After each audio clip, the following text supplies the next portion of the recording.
and turn to the ranking member. Thank you, Mr. Chairman. I want to start with a question for each of the five witnesses. In your judgment, are voter ID laws racist? Professor Tolson. Thank you for that question. So it depends. One thing we have to stop doing is treating all voter ID laws as the same. Okay, so your answer, I want to move quickly, so it depends is your answer? Yes, that's my answer. Okay, so what voter ID laws are racist? Apologies, Mr. Cruz, your state of Texas, perhaps? Okay, so you think the entire state of Texas is racist. What about requiring an ID to vote is racist? So I think, sir, that's pretty reductive. I'm not saying the entire state of Texas is racist. You just said my state of Texas, so you tell me, what about the Texas voter ID laws is racist? So the fact that the voter ID law was put into place to diminish the political power of Latinos with racist intent and had been found to have You're racist asserting intent. that. What's your evidence for that? The federal district court that first resolved the constitutionality of Texas's voter ID law. Okay, so your view is voter ID laws are racist. How about you, Mr. Yang? I agree with Professor Tolson. Voter ID laws can be racist. Okay, that's other two. context. Mr. Science? There are some voter ID laws that are racially discriminatory in intent. How about in practice? In intent, fine, you say there's some racist with a malevolent intent lurking in the back of their mind. But let's just talk about it as a practical matter. When I go to vote, they ask me for my ID. I pull out my ID, I show it to them, I vote. Is that racist? If the law that requires you to do that was motivated by racially discriminatory intent What about the under effect? our Set Constitution. aside intent. Set aside intent. I'm asking about the effect. Yes, in effect, I think that Ms. there are Reardon. discriminatory effects from a number of voter ID laws. Okay, thank you, Ms. Reardon. I'm going to give the witness a chance to answer the question. Go ahead, Mr. Sine. Yes, in effects, I think many voter ID laws are discriminatory and in design. They are designed to have that effect. Okay, Ms. Reardon. No, sir. Mr. Van Spakovsky. No, particularly because every single state that has passed an ID law has put in a provision to provide a free ID to anyone who doesn't have one. The turnout numbers show it has no effect, and I would remind everyone that the current version of the Texas voter ID law for in-person voting, the Obama administration agreed in court, in a court filing, that they were satisfied with it and that it was not discriminatory. You know, I have to say this range of question actually shows the wildly partisan nature of the Democrats' proposal. The record should reflect all three of the Democratic witnesses invited by the chairman maintained to this committee that voter ID laws can be, in many instances, in most instances, I think of the various ways they formulated, are racist. So let me tell you who disagrees with that. 35 states across the country disagree with that because 35 states have voter ID laws in effect. But not just 35 states. 81% of voters in America disagree with the radical views proposed by the Democrats and the Democratic witnesses. Not just 81% of Americans. 77% of black voters in America support voter ID laws.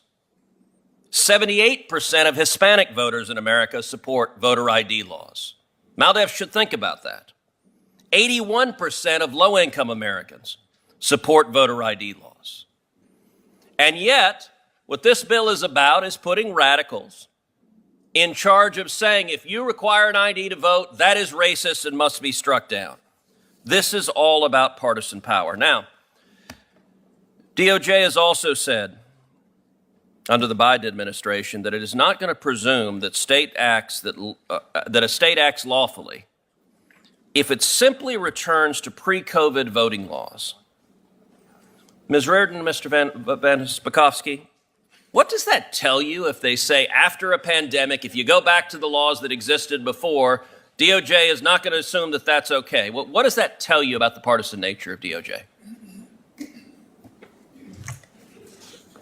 By issuing the guidance that they did, it says to me that what they would like to do is make permanent the emergency procedures that were instituted by many states through litigation by the DNC throughout the country prior to the 2020 election. And they would like those to be permanent. And so rather than understand that they are temporary, they are going to go after states that design to go back to their original election procedures. Well, and I think they also think Democrats did well under those emergency procedures, and so keeping those emergency procedures in place will predictably benefit Democrats. I would note, in addition to disagreeing with the vast majority of the American people, the Democratic witnesses and the Democrats here also disagree with the United States Supreme Court. When I was the Solicitor General of Texas, I represented a coalition of states defending Indiana's voter ID law. Before the U.S. Supreme Court, a group of plaintiffs challenged that. It went to the Supreme Court, and the Supreme Court, by a vote of 6-3, upheld Indiana's voter ID law. Not only did they do so, Justice John Paul Stevens, one of the lions of the left, wrote the majority opinion where he said voter ID laws protect the integrity of elections. And yet, sadly, too many Democrats today don't want to protect the integrity of elections. And I've got to say, there is a view, particularly from Northeastern Democrats, that they look down on the rest of the country as a bunch of bigots and overalls, their Southern cousins who are too oafish to be as enlightened as they are. And I have to say, there's an incredible hypocrisy in that states like Georgia and Mississippi have a higher black voter registration rate than states like Connecticut, the chairman's home state. They have higher black voter turnout rates than states like Connecticut. They have a lower gap between black and white turnout than in states like Senator Blumenthal's Connecticut. And in fact, states like Georgia and Mississippi, African Americans vote at a higher rate than white voters, and in Texas, they're basically equal. One of the sad realities of today's Democratic Party is they define race as follows. If you're a Democrat, you qualify. So under the Democratic view, I'm not Hispanic. Senator Padilla is. If you're a Democrat, you're an Hispanic. My abuelo and abuela would be very surprised to discover I wasn't Hispanic. But that's how Democrat views it.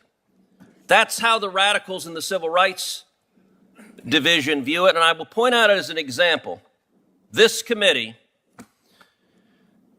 one federal district judge in the state of Texas, Jason Pulliam, is an African-American judge nominated by President Trump, sat at this table, presented superbly. The Democrats had no criticism, and every single Democrat on this committee voted against him. Why?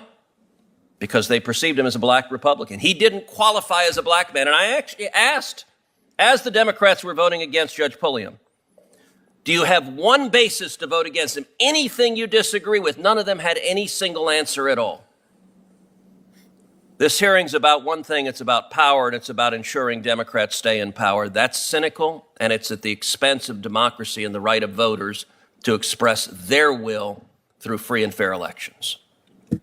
I'm going to ask my questions now and just begin by saying this hearing has nothing to do with any geographic discrimination, any idea that one state or another is oafish.